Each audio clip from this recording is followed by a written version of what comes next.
रसोई के रहस्य के इस नए दौर में मैं पायल आप सबका स्वागत करती हूँ। आप सब ने हमारा साथ दिया, हमारे साथ एक बहुत लंबी जर्नी करी है, बहुत लंबा सफर हमारे साथ तय किया है, जिसमें कि पहली सीरीज में हमने अपना ओरिएंटेशन किया था किचन का, सब तरफ किस तरह से इंग्रेडिएंट्स, स्पेसेस और इक्विपमेंट यूज करना है। हम लोग ने इस सब के बारे में बहुत डिटेल में बात करी थी। रसोई के रहस्य आओ मिलकर खोले हम, रसोई के रहस्य आओ मिलकर खोले हम। अब वो पड़ाव पीछे पड़ गया, हम चलते हैं अपने नए पड़ाव की ओर, जो कि मेथड्स ऑफ कुकिंग होगा। अब खाना बनाने की अलग अलग प्रक्रियाएं क्या होती हैं और उसमें किस तरह से हम लोग काम कर सकते हैं और उसका किस तरह से हम फायदा उठा सकते हैं, हम इसके बारे में अब चर्चा करेंगे। ये जो है आज का एपिसोड, हमारा एपिसोड है एक इंट्रोडक्शन का आपके लिए कुलिनरी टर्म्स का। अब ये कुलिनरी टर्म्स क्या है? कुलिनरी टर्म्स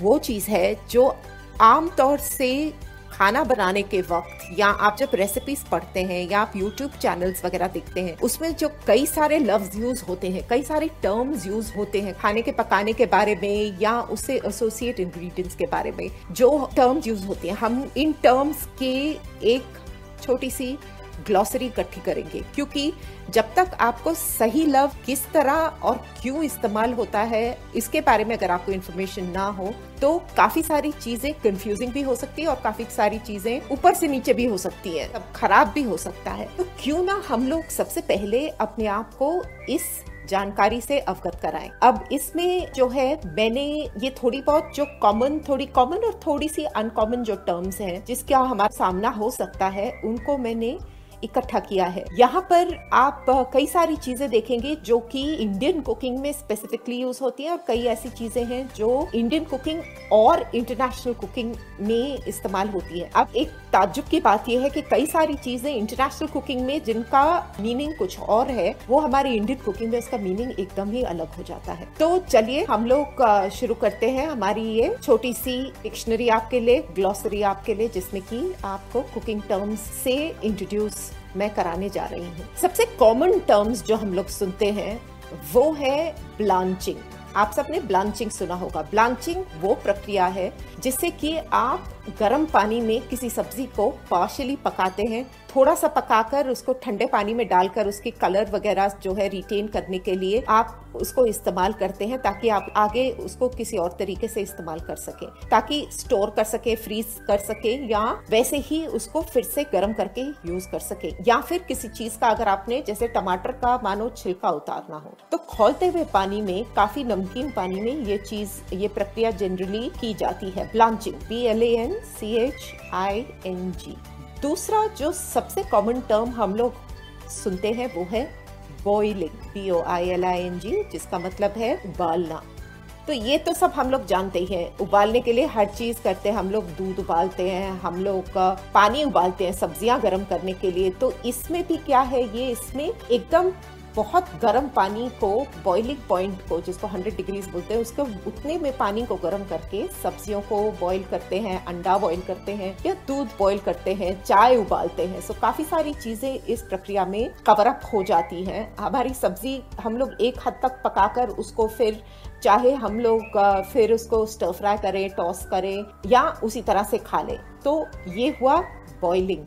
अब एक और चीज जो हम लोग काफी इस्तेमाल करते हैं वो है स्टीमिंग। स्टीमिंग की जो प्रक्रिया है, ये पानी को ना छूते हुए लेकिन पानी की भाप को इस्तेमाल करके उसका जो उसपे से जो स्टीम उठती है, उस स्टीम को इस्तेमाल करके हम लोग खाना पकाते हैं, सब्जी पकाते हैं, दूसरी चीजें भी पकाते हैं, चावल वगैरह सब पकाते हैं। तो इससे क्या फायदा होता है कि आपके खाने का जो ओरिजिनल फ्लेवर है वो रिटेन होता है, आपके खाने के ओरिजिनल प्रॉपर्टीज, रंग और उसका शेप और उसका टेक्सचर भी रिटेन होता है। एक इंटरेस्टिंग बात आपको बताऊं कि आपको पता है कि जो दम में जो हम चीज पकाते हैं इंडियन कुकिंग में, जो दम का खाना बोलते हैं, जिसको हम लोग आटा लगाकर आप बिरयानी बनाते हैं, आप दूसरी करीज बनाते हैं, अलग अलग किस्म की चीजें जो बनाते हैं, ये दम का जो खाना होता है ये भी स्टीमिंग की ही प्रक्रिया है। क्योंकि जब आप चावल या बिरयानी या कुछ भी अगर दम पर रखते हैं या किसी सब्जी को आप दम पर रखते हैं तो आप उसका ढक्कन बंद करके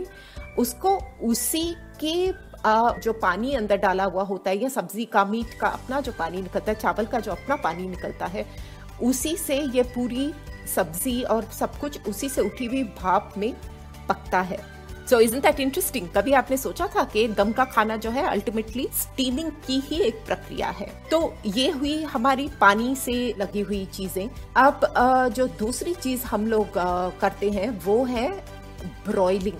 अब ये बॉइलिंग नहीं है, ये ब्रॉयलिंग है, BROILING। ब्रॉयलिंग का मतलब ये होता है कि जब आप खाने को डायरेक्टली हीट सोर्स के नीचे पकाते हैं, चाहे वो आपकी सब्जियां हो, चाहे वो मीट हो, तो ग्रिलिंग की तरह ही है ये प्रक्रिया। ग्रिलिंग में भी क्या है, हीट जो है हमको ऊपर से एक ही सोर्स से आती है, ऊपर से हीट आती है, उससे जो है चीज गर्म होके पकती है और हम उसका साइड पलट कर उसको दोनों तरफ से उसको पकाते हैं। तो ब्रॉयलिंग की भी जो प्रक्रिया है वो ऑलमोस्ट सिमिलर है। एक ही तरफ से आपकी हीट ऊपर से आती है और उससे चीज पक जाती है। Grilling again it's almost the same thing that we do. एक और चीज जो होती है वो है रोस्टिंग। अब रोस्टिंग जो है एक बहुत ही लूजली यूज्ड टर्म हो गया आजकल। बहुत सारी चीजों को रोस्टिंग करना बोलते हैं। ओरिजिनली अगर हम अपनी कुकिंग में अगर देखे जाए तो रोस्टिंग, जिसको भुनना भी कहते हैं, वो शुरू हुआ था अपनी सूखी चीज, एक सूखी कढ़ाई के अंदर आप जो अलग अलग चीजें बिना किसी चीज के, बिना किसी ऑयल के या बिना किसी और फैट की मीडियम को यूज किए, जो आप चीज जिसको सूखी तरह से करते हैं उसको रोस्टिंग बोलते हैं। उसको स्ट्रेंजली इनफ इंटरनेशनल कुकिंग में ड्राई फ्राई भी कहते हैं, जिसमें कि आप बिल्कुल भी किसी किस्म का लिक्विड, किसी किस्म का मीडियम नहीं यूज करते। हम गरम मसाले, हम अपने मसाले ताज़े बनाते हैं, कई सारी चीज़ें बनाते हैं जिसको हम सिर्फ भूनते हैं, जिसको सूजी को हम भूनते हैं उस तरह से। तो ये सारी चीज़ें जो हम करते हैं ये बिना किसी मीडियम के करते हैं। द सेम टाइम इससे क्या होता है, बेसिकली इससे चीज़ की अपनी जो फ्लेवर है और अपने जो उसके मेन एलिमेंट्स हैं वो उभर के आते हैं और उसके टेस्ट, उसके साथ ही टेस्ट उभर के आता है। लेकिन रोस्टिंग का एक और भी मतलब है, आप सबको पता है। रोस्टिंग वो भी है जिससे कि आप मीट या सब्जियां या कुछ उसके ऊपर कोई ना कोई हल्का सा फैट का लेयर लगा के आप उसको पकाते हैं, चाहे वो तंदूर में हो, चाहे वो आप एक ढके हुए पैन में हो, चाहे वो आप अवन में बनाएं, वो भी एक तरीका है। तो रोस्टिंग में क्या होता है कि आप फैट की मदद से आप चीजें पका रहे हैं उसके अंदर, एंड उसके साथ में अपना लिक्विड रिलीज होता है और उससे वो पककर फिर फाइनली जो आपने बाहर फैट लगाया है उस फैट के माध्यम से चीज कड़क हो जाती है। तो उसको भी हम लोग रोस्टिंग ही कहते हैं। अब एक और चीज जो इसमें, जब अगर हम बात कर रहे हैं रोस्टिंग वगैरह की, तो एक और चीज जो हम करते हैं खासकर मीट पकाने के लिए या खासकर कई सब्जियां जिसको हम रोस्ट करना चाहें उसके लिए, हम लोग इसको तेज, एकदम तेज आंच पर सियर करते हैं। SEAR, sear is the word. तो सियर का मतलब है कि एकदम तेज आंच पर किसी चीज को ऐसा पकाना कि उसकी बाहर का लेयर जो है वो एकदम गर्म होके पक जाए, लेकिन उसके अंदर के फ्लेवर्स और अंदर का जो उसका लिक्विड है वो कायम रहे। तो उससे उसके जो फ्लेवर्स रहते हैं वो फ्लेवर्स उसकी कॉन्स्टेंटली अंदर ही रहते हैं और बरकरार रहते हैं। नहीं तो क्या होता है कि पानी के माध्यम से जो सब्जी, जब भी उसमें मसाले डालते हैं या कोई भी चीज हो, वो पानी जब उसका छूट जाता है, पानी तो छूटते ही फिर उसका सब कुछ उसका बदल जाता है, कुकिंग का मेथड ही बदल जाता है। तो ये जो है अपना रोस्टिंग है अलग किस्म से ना। नेक्स्ट एक और जो बहुत कॉमनली हम लोग टर्म यूज करते हैं वो है सॉटेइंग, SAUTEING। तो सॉटेइंग जो है ओरिजिनली जो फ्रेंच वर्ड है, this is a French word, जो सॉटेइंग है उसका मतलब जंप।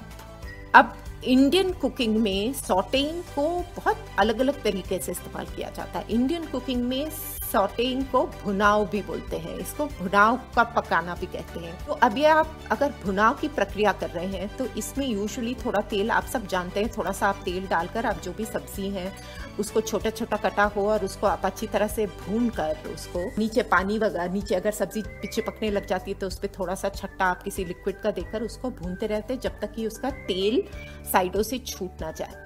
ये हम लोग एक तरह से इसको इंडियन कुकिंग में इसको स्टर फ्राइंग भी बोलते हैं। स्टर फ्राई का क्या मतलब हुआ? बेसिकली आप किसी चीज को हिलाते जा रहे हैं कॉन्स्टेंटली ताकि वो चिपक के जले ना। सो ये एक किस्म का स्ट्रेंजली स्टर फ्राइंग की प्रक्रिया है, मतलब स्टर फ्राइंग का एक्शन है। बट एक्चुअल स्टर फ्राई जो है वो, इसके बारे में मैं आपको अभी जल्दी बताती हूँ। तो ये जो है सॉटेइंग, जब ओरिजिनली जो वर्ड है वो सॉटेइंग का मतलब ये भी होता है कि जब आप किसी चीज को, मतलब जो इंटरनेशनल कुकिंग में जब हम लोग बात करते हैं सॉटेइंग का मतलब ये होता है कि आप किसी चीज को छोटे छोटे टुकड़ों में आप काट रहे हैं and it has to often be in an equal size. अब इक्वल साइज में कुछ चीज काटने को लोग क्यों कहते हैं? Because it is important for uniform cooking. हर चीज जो है, आप अगर साइज अगर एक जैसा होगा तो पकने का टाइम सबका एक जैसे होगा। थोड़े बड़े थोड़े छोटे होंगे तो छोटे जल्दी पक जाएंगे, और जब तक बड़े पकेंगे तब तक छोटी जो पीसेस हैं ओवर कुक हो जाएंगे। तो इसमें भी सॉटेइंग में क्या करते हैं, इसमें थोड़ा सा तेल डालकर आप जो भी चीजें सॉटे करना चाह रहे हैं उसको आप कॉन्स्टेंटली चलाते रहेंगे, उसको हर टाइम आप उसको हिलाते रहेंगे। अब वो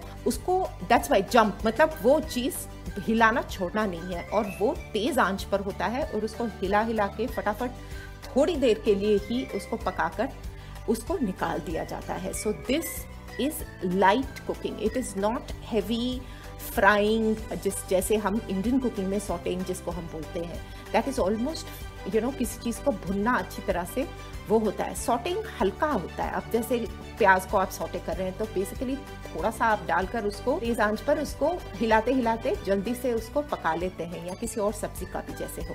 तो ये रही अपनी सॉटेइंग की प्रक्रिया। अब मैंने स्टर फ्राई के बारे में कहा था आपको, तो स्टर फ्राई में क्या होता है? Stir fry generally is Chinese खाना जो है आपका, थाई खाना जो है वो स्टर फ्राई होता है। स्टर फ्राई में तेल बहुत थोड़ा डलता है और एक वॉक या खुली कढ़ाई होती है, उसके अंदर थोड़े से तेल में बहुत ही तेज हीट में चीज को, सब्जी को डालकर, मीट को डालकर, जो भी है उसको डालकर बहुत तेजी से उसको हिलाया जाता है। इसके हिलाने से क्या होगा कि उसके पूरे जो एलिमेंट्स हैं, उसके पूरे न्यूट्रिएंट्स वगैरह उसी में रहते हैं, और सब्जी तेज आंच में बाहर से पक जाती है लेकिन अंदर से फिर भी क्रिस्प रहती है।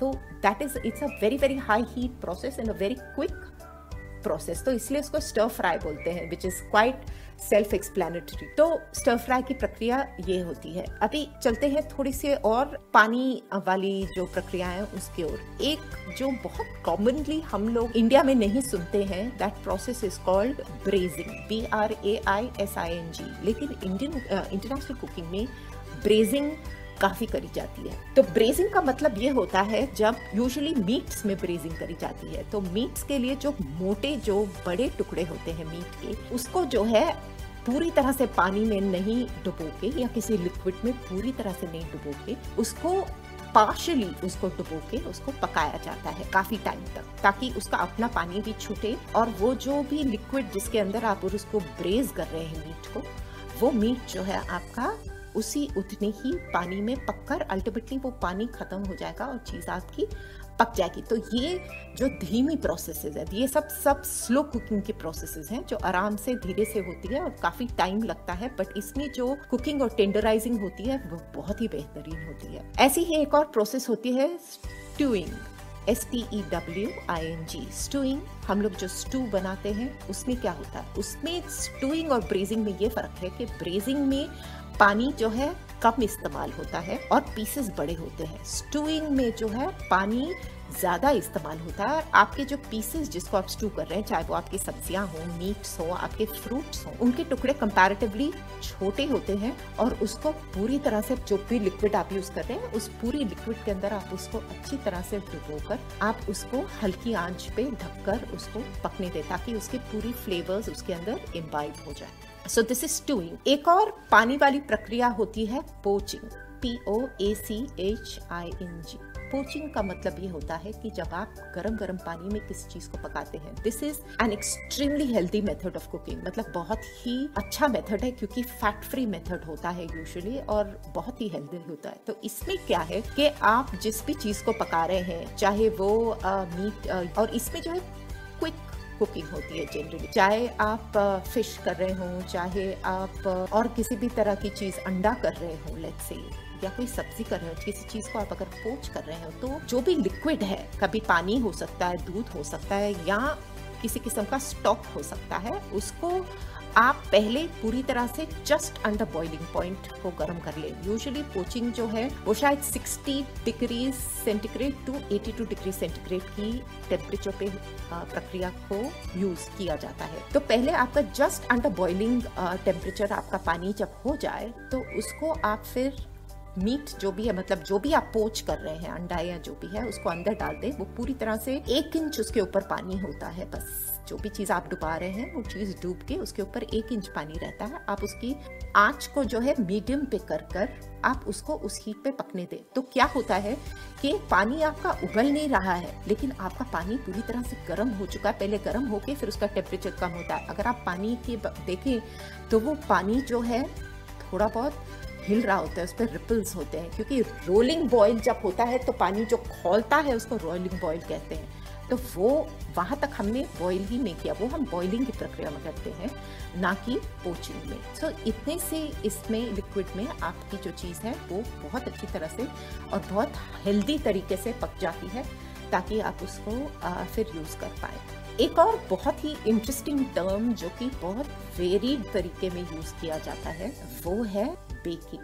बेकिंग आप सब जानते हैं कि जब हम इंटरनेशनल क्विजीन की बेकिंग के बारे में बात करते हैं तो आपको सबको पता है बेकिंग वेजिटेबल्स की होती है, बेकिंग अलग अलग किस्म की होती है, बेकिंग सब्जियां होती हैं, बेकिंग केक्स वगैरह होते हैं, बेकिंग और कई किस्म के डिजर्ट्स होते हैं, मीट्स होते हैं। लेकिन क्या आपको पता है कि इंडियन कुकिंग में जिसको बेकिंग बोलते हैं वो सेकना होता है। सेकने को बेकिंग कहते हैं। तो सेकना तो आपको पता ही है, खुली आंच पर जब आप रोटी सेकते हैं या आप पराठा सेकते हैं या आप नान सेकते हैं या जो भी किसी किस्म की जो इंडियन ब्रेड्स हैं, किसी किस्म की आप यूज जो करते हैं, उसको सेकना, उसको भी बेकिंग कहते हैं खुली आंच पे। तो वो तार वाली जो हैंडल वाली जो चीज़ें आती हैं जिसके ऊपर आप खुली आंच पर रख के किसी चीज़ को सेकते हैं, उसको भी स्ट्रेंजली बेकिंग ही कहते हैं। अब इंटरनेशनल कुकिंग में तो आप जानते ही हैं कि बेकिंग में जो है कुकिंग जो होती है वो एक किस्म से सब तरफ से हीट मिल रही है चीज़ को पकने के लिए और एक कांस्टेंट टेम्परेचर पर मिल रही है। इसलिए जब आप केक भी बेक करें तो आप देखेंगे कि एक कांस्टेंट टेम्परेचर होना बहुत ज़रूरी है, नहीं तो केक खराब हो जाता है, वो फ्लैट हो जाता है। तो इसीलिए कांस्टेंट टेम्परेचर में बेक होना बहुत ज़रूरी है। So by and large baking in the international sense is cooking with constant and consistent heat from all sides. Baking से मिलती जुलती थोड़ी और प्रक्रियाएं हैं। मतलब जब आप बेकिंग कर रहे हैं लेट्स से, तो आप अलग अलग चीज़ें इसमें और एसोसिएटेड एक्शंस होते हैं। एक है बीटिंग। बीटिंग मतलब आप जब किसी भी चीज़ को अच्छी तरह से मिक्स कर रहे हैं एक स्मूथ सी कंसिस्टेंसी लाने के लिए, किसी भी चीज़ को आप जब बीट करते हैं तो बीटिंग, चाहे वो दही हो, चाहे वो अंडे हो, चाहे वो और किस्म की कोई चीज़ हो, तो इसको बोलते हैं बीटिंग। और एक और चीज़ जो आप करते हैं बेकिंग से रिलेटेड वो है बेकिंग के साथ में डस्टिंग करते हैं। अब डस्टिंग के भी 2-3 अलग मीनिंग्स हो जाते हैं। एक तो डस्टिंग ये होता है जब आप बेक करते हैं तो आप अपने पैन को डस्ट करते हैं, पहले उसके ऊपर आप अच्छी तरह से कोई बटर या कुछ लगा के उसके ऊपर फिर डस्टिंग करते हैं ताकि चीज़ आपके अंदर चिपके ना। लेकिन डस्टिंग डेकोरेटिव भी चीज़ होती है, जैसे छन्नी लेकर आप किसी भी चीज़ को, अगर डिज़र्ट को, किसी चीज़ को डेकोरेट करना चाहे तो कोको है या आइसिंग शुगर वगैरह है, उसको लेके छन्नी से आप हल्के हाथ से उसको जब टैप करते हैं तो आप काफ़ी सारे नीचे पैटर्न्स भी उस तरह से बनते हैं, तो वो भी डस्टिंग होता है। एंड एक और चीज़ जो बेकिंग और रोस्टिंग दोनों में यूज़ होती है उसको बोलते हैं बेस्टिंग, BASTING। बेस्टिंग का मतलब ये है जब आप किसी लिक्विड को लेकर किसी चीज़ को, चाहे वो मक्खन हो, तेल हो या घी हो या एग हो या किसी चीज़ को आप ब्रेड के ऊपर हुआ या फिर आपके मीट्स वगैरह के ऊपर हुआ या वेजिटेबल्स के ऊपर, जब ब्रश लेकर आप हल्का से उसके ऊपर अच्छी तरह से उसको फिर से पकाने के लिए आप लगा देते हैं किसी चीज़ के ऊपर पकाने के टाइम पर, तो इसको बेस्टिंग कहते हैं। एक और चीज़ जो होती है वो बेकिंग के साथ भी एसोसिएटेड होती है और नहीं भी, वो है मैसरेटिंग, MACERATING। अब मैसरेटिंग का प्रोसेस आपकी बेकिंग की चीज़ों के लिए भी यूज़ होता है और वैसे भी यूज़ होता है। मैसरेटिंग होती है जब आप किसी फल को किसी लिक्विड में डालकर उसके फ्लेवर्स इम्बाइब करने के लिए जब आप रखते हैं तो उसको कहते हैं मैसरेटिंग। फिर एक और प्रक्रिया होती है कैरमलाइजिंग। आप सब जानते हैं कैरमलाइजिंग मतलब किसी भी किस्म की जो चीनी होती है, शुगर्स जो होते हैं, जब शुगर्स पकते पकते हाई फ्लेम पर फिर धीरे धीरे लोअर फ्लेम पर जाकर जब ये चीज़ की ब्राउनिंग शुरू होती है, ब्राउनिंग शुरू होके उसका ऊपर से it's very pretty and shining, तो उसको कैरमलाइजिंग कहते हैं। कैरमलाइजिंग अनियंस की भी हम लोग करते हैं, क्योंकि कैरमलाइजिंग जो अनियंस की होती है वो बेसिकली आप जब तेज़ आंच पे फ्राई करते करते उसकी जो शुगर्स जब रिलीज होनी शुरू हो जाती है और पानी निकल के उसका पूरा सूख जाता है और वो ब्राउन हो जाता है और उसके शुगर्स पूरे ऊपर आ जाते हैं, तो दैट प्रोसेस इज कॉल्ड कैरमलाइजिंग। और क्या रहा, और हमारे इंडियन कुकिंग में हम लोग एक और चीज़ जो यूज़ करते हैं वो है टेम्परिंग। बहुत ही पॉपुलर हमारा तरीका है। टेम्परिंग इज बघार देना किसी चीज़ को, तो हम लोग सब जानते हैं, इसको बोलते हैं टेम्परिंग, TEMPERING। टेम्परिंग में क्या होता है? टेम्परिंग में आप या खाना शुरू करने से पहले जो आप बघार डालते हैं, सब्जी वगैरह डालने से पहले, या खाना खत्म करके जो आप बघार डालते हैं, दोनों को ही टेम्परिंग कहते हैं, तड़का देना या बघार देना कहते हैं। तो उससे क्या होता है, गरम लिक्विड के अंदर आप जो भी चीज़ें डालते हैं उसका फटाफट से उसका फ्लेवर जो है उसके अंदर ड्रेन हो जाता है, और वो फ्लेवर ड्रेन होके वो फ्लेवर प्रोमिनेंटली निकल के आता है। अब जैसे तेल के अंदर आप जिस भी चीज़ का फ्लेवर पहले चाहते हैं तो वो इंग्रेडिएंट पहले अंदर जाता है आपके लिए, so that is extremely important. तो वो हम लोग टेम्परिंग काफ़ी इंडियन कुकिंग में हम लोग इस्तेमाल करते हैं। फिर फ्राइंग है अलग किस्म का, आप सब जानते हैं, शैलो फैट फ्राइंग, तो मतलब कम तेल, उसमें आप धीमी आंच, तेज़ आंच और धीमी आंच के बीच में आप दोनों साइड्स पे किसी चीज़ को अच्छे से पकाते हैं। डीप फ्राइंग तो पता ही है, ज़्यादा तेल, जिसको तलना भी कहते हैं, ज़्यादा तेल लेकर किसी भी चीज़ को उसके अंदर डुबोकर पूरी तरह से उसको पकाया जाता है। अब एक और चीज़ जो हम लोग करते हैं वो है स्टीपिंग। स्टीपिंग क्या होती है? स्टीपिंग जब आप किसी चीज़ को एक मॉडरेट टेम्परेचर लिक्विड के अंदर किसी चीज़ का आप जब फ्लेवर निकालना चाहते हैं तो उसको स्टीपिंग कहते हैं। अब जब आप चाय बनाते हैं, गर्म पानी के अंदर आप चाय की पत्ती डालते हैं और थोड़ी देर उसको छोड़ देते हैं, जो चाय की पत्ती आपकी निकल के जो पानी में जाती है और उसकी पूरी सब चीज़ जो उसके जो एलिमेंट सब ड्रेन होते हैं उसको भी स्टीपिंग कहते हैं। और कई बार कई चीज़ों के अंदर हम लोग फल जो है, लेट्स से किसी फल जो छिलका हुआ, हम लोग उसको भी जब उसके अंदर डालते हैं और उसके फ्लेवर्स बेसिकली हम उसके अंदर ड्रेन करने की कोशिश करते हैं, तो उसको भी स्टीपिंग कहते हैं। दूसरा एक है रिड्यूसिंग। रिड्यूसिंग क्या होता है? जब आपका कोई भी आप सॉसेज वगैरह बना रहे हैं, या हम लोग जब अपनी जो ग्रेवीज हम लोग बनाते हैं तो पहले जब इनिशियली शुरू करते हैं तो उसमें पानी ज़्यादा होता है, उसको फिर हल्की आंच पर हम लोग पका कर उसको गाढ़ा कर लेते हैं, उसको बोलते हैं रिड्यूसिंग या रिडक्शन बोलते हैं। डाइल्यूटिंग रिडक्शन से अलग है। डाइल्यूटिंग ये होता है कि जब हम ज़्यादा किसी स्ट्रॉन्ग फ्लेवर की चीज़ को हम लोग दूसरा लिक्विड डालकर उसको थोड़ा सा कम इम्पैक्टफुल बनाते हैं, तो उसको डाइल्यूटिंग कहते हैं। एक और टर्म है इमल्सिफाइंग। अब इमल्सिफाइंग ये होता है, that's a form of mixing itself. Emulsification is a form of mixing. तो उसमें ये मिक्सिंग में क्या होता है, हम लोग जब दो एकदम ही अलग किस्म के लिक्विड्स को जब हमको मिलाना होता है, या दो अलग किस्म के एलिमेंट्स को जब हमको मिलाकर एक कंसिस्टेंट हमको टेक्सचर्ड जो एंड रिजल्ट हमको चाहिए होता है, तो उसको इमल्सिफिकेशन कहते हैं। जैसे कि आप लेट्स से मेयोनेज सॉस बना रहे हैं, तो आप मेयोनेज सॉस में आप ऑयल और साथ में एग योक यूज़ कर रहे हैं, या जो भी एलिमेंट्स यूज़ कर रहे हैं, तो उसको धीरे धीरे करके आप उसके अंदर डालते हैं, क्योंकि अगर जल्दी करेंगे तो वो फट जाएगा। तो आप धीरे धीरे करते करते उसको इमल्सिफाई करते हैं, उसको मिलाते हैं। इसीलिए जब आप बेकिंग भी कर रहे होते हैं, सब आपको बोलते हैं कि आप रूम टेम्परेचर पर हर चीज़ लाके, हर चीज़ को एक ही टेम्परेचर पे लाके फिर उसकी मिक्सिंग करें, क्योंकि उसमें बहुत अलग किस्म की इंग्रेडिएंट्स हैं जिसकी डेंसिटी और जिसके अपनी प्रॉपर्टीज़ अलग अलग हैं। तो इनको हमको मिला के एक होमोजेनस एंड रिजल्ट या बैटर या जो भी है लेकर आना है, तो इसलिए उसको हम इमल्सिफिकेशन कहते हैं।